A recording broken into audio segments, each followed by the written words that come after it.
officers worked. One violent crime is one too many. Over the 4-day weekend for Memorial Day, there were 4 murders, which was the lowest in 10 years. At this point in the year, there has been 4,759 guns recovered by Chicago police officers. I want to highlight one gun recovery. There was a gun trace of a March gun recovery in 2021 March. This gun was used, as well as in this incident, October 26, 2020, October 27, 2020, and again, October 29, 2020. So my call is for more serious consequences from judges for illegal gun possession.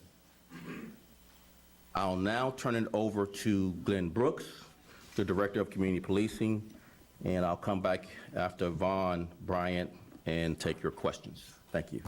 Glenn?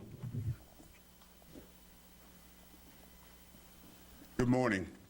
So I first would really like to thank Director Norm Kerr with the Mayor's Office for help leading this whole government approach. This weekend we concentrated within 4 zones throughout the city, and in those zones it was really a partnership of city departments that help contribute to the safety of the overall neighborhood. Specifically, I want to thank BACP, Department of Buildings, who really focus on illegal gatherings and illegal parties throughout the weekend, which we have known has been a source of violence. In addition to that, the Park District, CPS, and other agencies came together to provide rolling recs throughout the weekend for young people to be positively engaged during this period. Streets and Sand was a great contributor in really making sure in those areas that we paid extra attention and really focusing on the cleanup, and we'll continue that throughout this week. Lastly, the community partnerships. I would like to highlight Hands Across Chicago and Support the Surge, which is a group of faith-based leaders who are really out there all weekend on different corners, positively occupying that space, providing prayer, providing a sense of positivity to some communities that have struggled with violence in the past. Their contribution, along with the hard work of the officers, have really made a significant difference this weekend. And it's really important to note this. This is just the beginning. This is one of 16 weeks. And as we go throughout the summer, we'll continue doing this every single weekend. And we're looking forward to the rest of the summer being as safe as this weekend. Thank you. I'm going to turn it over to Vaughn Bryant with Metropolitan Family Services. Thank you.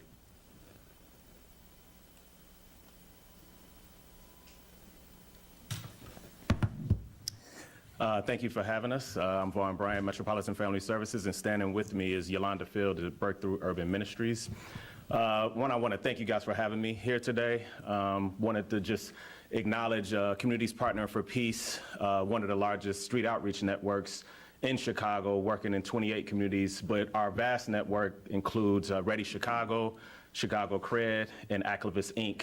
And between the 4 of us, we cover 33 different communities with 14 different community-based organizations across the city. We do a combination of street outreach where we hire people from those communities who have relationships and with a license to operate in those communities.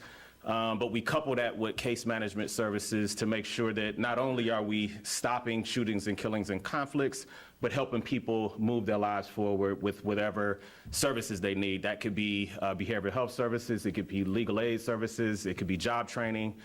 We help people get their GED and we subsidize it. So, again, it's not enough to stop the shootings and killings. We have to give alternatives for people to move forward. As part of that, we look at the data and we start to shift our hours in the summertime to make sure we can cover 7 days a week. We can cover the early AM hours. We also employ a strategy that we call flip, where we look at the blocks that are the hottest across the city. This year in 12 communities and 72 blocks across the city, we hire additional flip workers, folks who have influence on those blocks to make sure they sort of keep the peace on their particular block, on their corner. And when we look at the history of us doing this, we've been able to quelch violence on those particular blocks. So that's something that we employ. Additionally, we have a light in the night strategy, which is a place-based strategy where we have events. We flood the communities with events.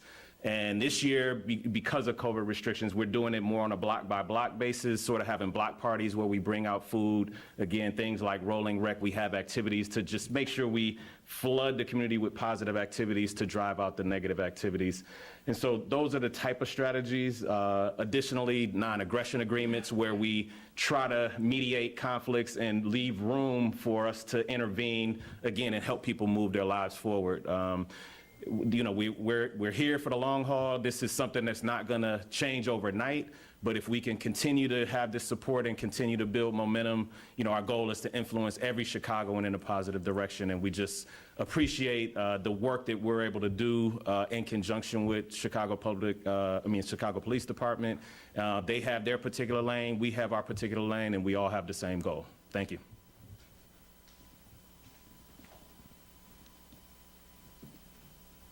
Now I'll take questions. Yes. Superintendent, good morning. See, he was ahead of you, I'm sorry. Yeah.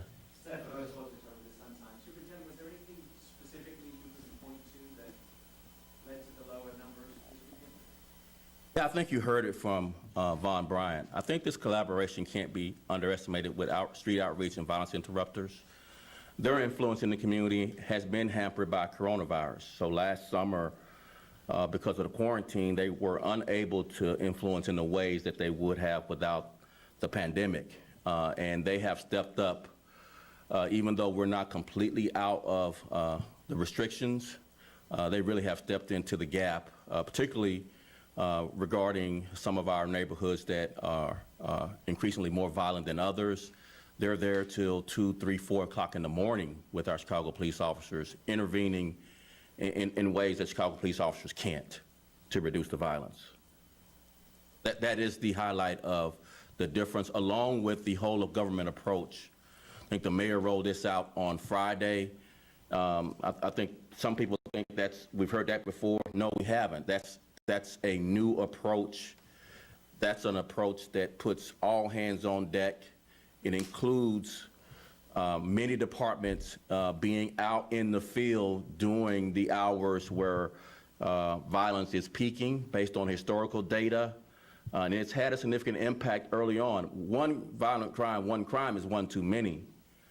But this approach really is a great launch for the rest of the summer. We have a lot of work to do.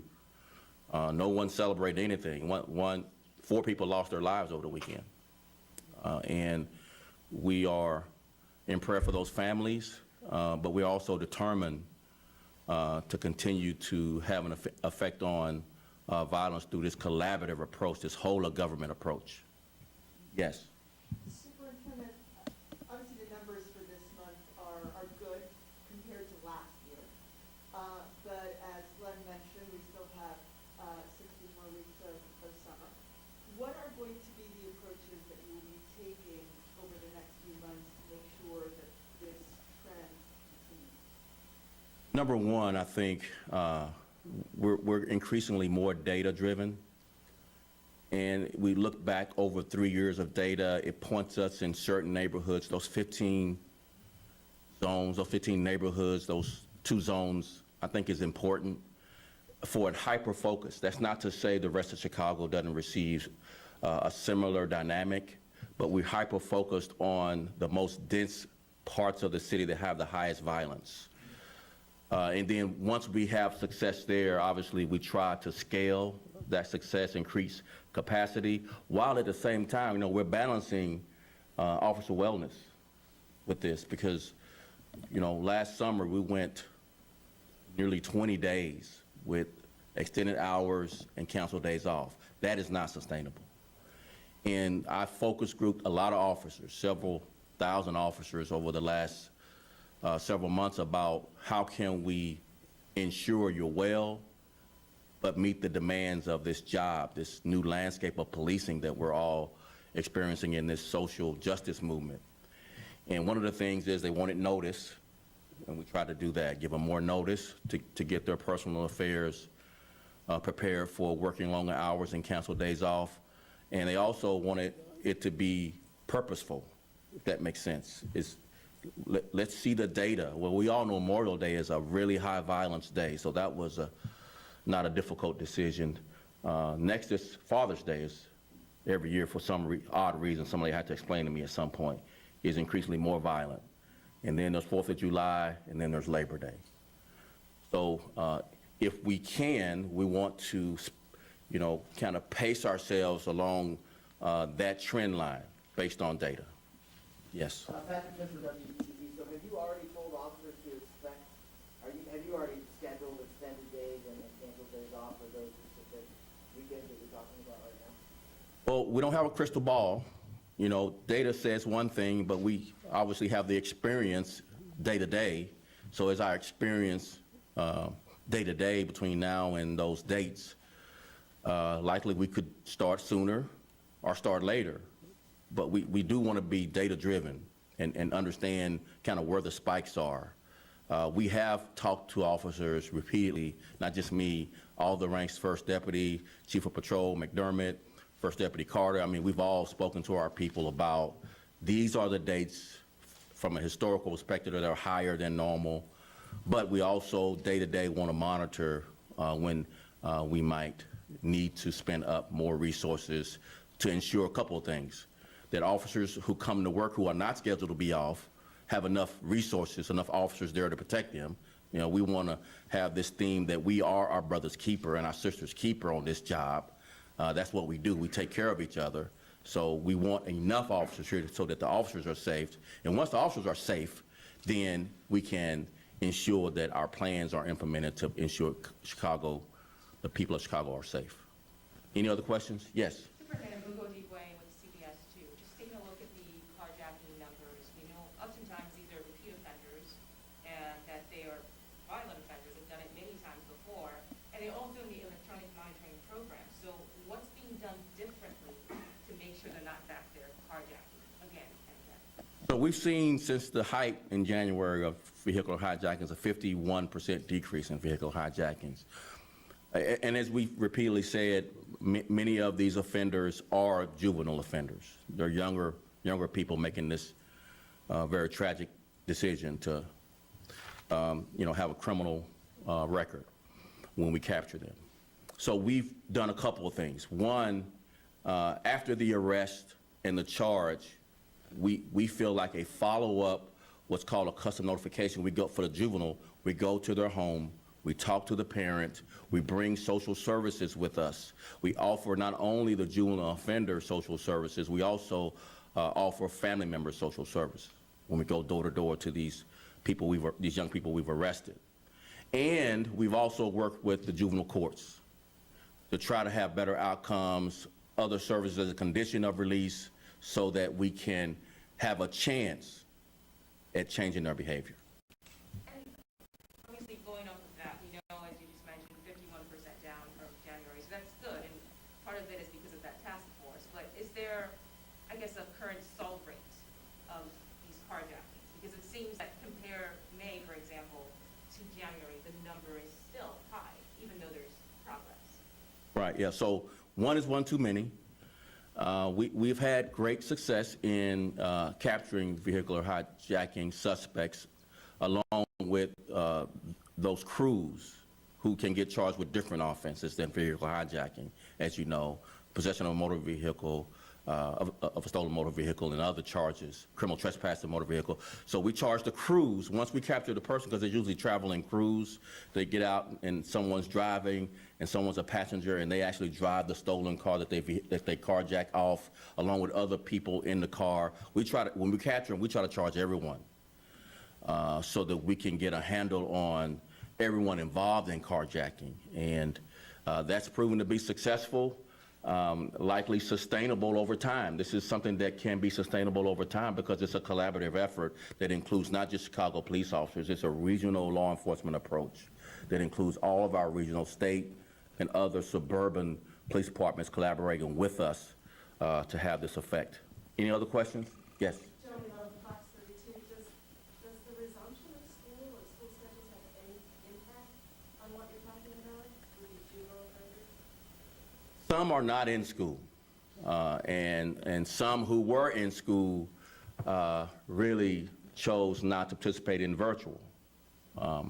But one of the things that we didn't mention is that CPS officials were on the ground with us over the weekend. And they have been for several weekends, helping us have influence over these young people, some who have come downtown. Many young people don't have anything to do. We've collaborated with CPS to help us have influence. The principals and teachers, we were on the west side over the weekend, myself and the mayor, with a unity parade there with Michelle Clark High School and their principals to show that connection to the community so that we can have influence over the young people. Yeah, follow-up. There was a report a few days ago about a group of teenagers in Millennium Park attacking a group of Asian Americans. I think the Thai consulate reported it. Can you tell me anything about that? That's the first I've heard of that. We'll follow up with you after this. We haven't shown to have any hate crimes toward Asians so far in our city. That would be a new report, but we'd like to follow up with you and maybe make contact with your sources on that if they are willing to come forward and report it, because we don't have a report of that. Yes? You said no one is celebrating at this point. Not at all. It's a long summer. At what point will you be able to say or have a better sense of whether this whole government approach is working?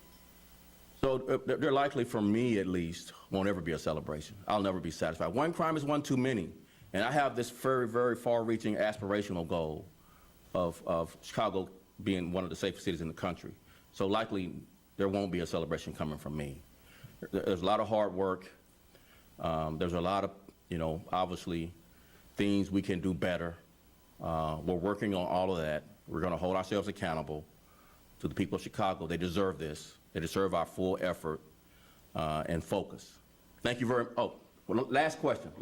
Yes. Marshall, I got a question. What would you say or ask the community during go with school, summer hours, school getting out? What would you say to parents, the community? What is it that you need from the community to make this a smoother summer than others? I think one of the things the community needs to hear from the police department is that we care about you, all parts of the community. There are certain parts of the community don't believe the police department cares, particularly these areas that are increasingly more violent than other areas of the city. So we want to convey this message that we care about you, and we want to work with you. But also, we want them to be a part of the solution. And I would encourage them to get involved with any of their district community programs. And the District Coordinating Officer Program, the NPI initiative, is coming to a neighborhood near you quickly. We're rolling out soon our strategic plan for community policing. We've been working on since I arrived last summer. We're ready to roll that out. Obviously, the quarantine, the restrictions have kind of been prohibitive, but we're ready to get involved, particularly with our young people, much more than we have. So soon to come, I don't want to do a teaser, but soon to come, a community policing strategy that's the most aggressive that you'll see in the country. What would you say to parents coming into the summer? We're with you.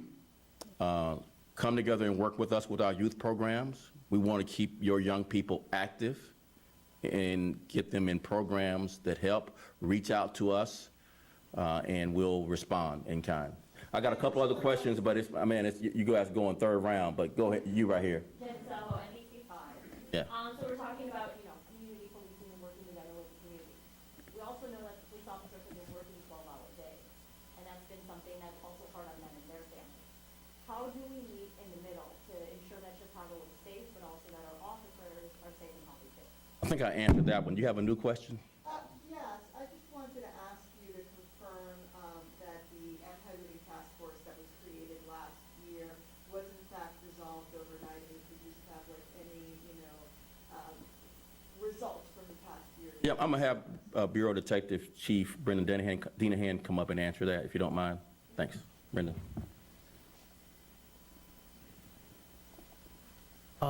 So I'll get you the numbers. I don't have the numbers with me, but it wasn't dissolved overnight either, so I wouldn't categorize it in that manner. So basically, the looting task force, it was truly, once again, it was a team effort, and there were so many different individuals involved from across the entire police department. And as we started to not get as many tips, and as we identified as many people as possible, and then all those people that were posted up on the website, less and less people were getting identified. So the detectives are still working that cases, so it's not dissolved overnight. They're still wanted individuals. Our fugitive apprehension unit is still seeking people, and we're still working the cases. But as far as new cases and moving forward, yeah, we started putting the resources, back to the districts and back to where some of these officers originally worked. But the detectives who are still assigned to Area 3 and the technology officers, we're still arresting people and we're still charging them. It's just the numbers are really slowing down now. But still, it's not like it's just not completely dissolved. If someone gets arrested today, we're going to contact the state's attorney and obviously charge them. But we'll get you the specific numbers. But it's true that we won't see police officers like we've seen in the past couple of months downtown, just because we want to single block. That changes? That's not changing either. I'm not sure where that reporting came from. That's not accurate. We'll continue to see increased presence in our downtown. Thank you all so much. Appreciate it.